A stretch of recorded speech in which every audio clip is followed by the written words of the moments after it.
Okay, I just got the estimate. It's going to cost me $558 to change this wheel bearing, and I decided I'm going to do it myself. Thanks to all the videos. This is all the things that are necessary to perform this job. Basically, I have the replacement for the wheel hub assembly. Bought this, cost me about $100. You need a new nut and thread. Thread locker always helps to lock things up. And what you need to do, well, you need a standard socket wrench. This was the 16 millimeter that I used to take the nuts off the outside. You can use your regular crowbar in your car to be able to take off the lug nuts for your wheel. I rented, or actually borrowed, from the auto parts store. They give you a needle, torque, and also the socket that you need, which is a 30 millimeter.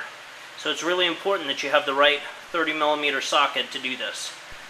Alright, so now I have the wheel off. There's the disc and the brake caliper. Everything looks pretty good. I've got to get the center nut off, and then I've got to get to the back side and get the other 3 bolts out. So here I am. You can see my...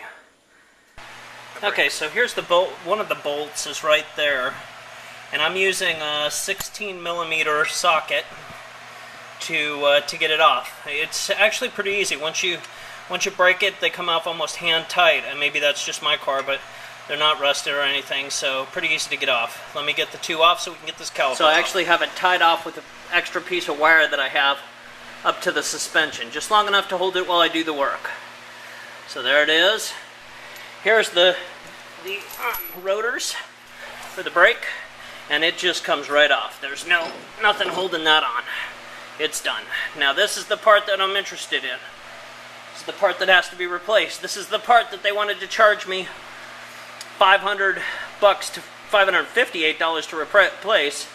It's $100 at the auto parts store, and a little bit of time. So I got to get that bolt in the center off, and I got to get the other bolts supporting it from the back off, and then I got to try and get this thing off, which supposedly these things get rusted on here. Hopefully mine will be easy to get off, but to help that, I'm going to put some lubrication on it. I bought some deep sea foam for multi-penetrating lubricant, and I'm going to spray that on this bolt, and I'm going to spray it around the backside, try and get this thing as loose as possible before I try to rip it off there. So anyways, let me get this assembly out. So I've already taken one bolt off. I've got 2 more to get. One more is right down here on the lower side, right there. I don't know if you can see it. And then there's one that's right underneath this piece, which is going to be kind of a bear to get at. That holds the top. You can see the threads coming through right here on this. That's the one that comes off there. So hopefully once I get those 2 off, I still have to get the center piece off. I am on wrenching the main axle nut with a 30 millimeter socket. So we'll get that off. Okay, and just like that, the nut is off. It actually wasn't on that tight. It's pretty easy to take off. Now this is the hard part that everyone talks about, is trying to get this assembly to come off, because it's on there pretty tight. It's probably rusted a little bit, and we might have to persuade it a little bit with some pulling and stuff. So let me see what I can do. Once I get it off, I'll come back. Okay, I have to tell you, that truly was a pain in the ass.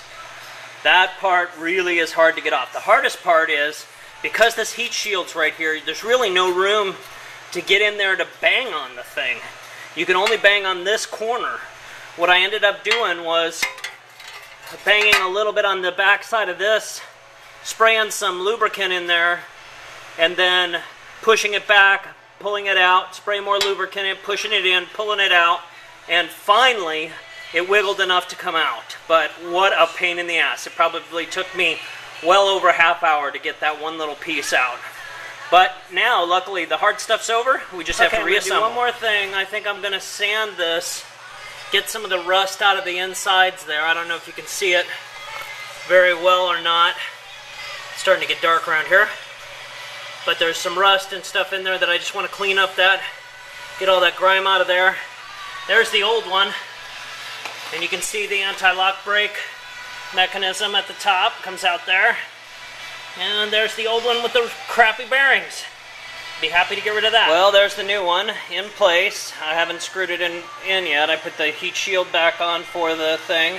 I've yet to plug in the wire yet for the anti-lock brakes, which goes right there. And let me bolt it all back up and I'll come back. Okay, it's a thing of beauty. It's on. It's attached. It's great. Now I just have to put the rotor and the brake pads back on and the tire, and I'm good. So I hope you've enjoyed it. And good luck with your project. Remember, if I can do it, anybody can do it.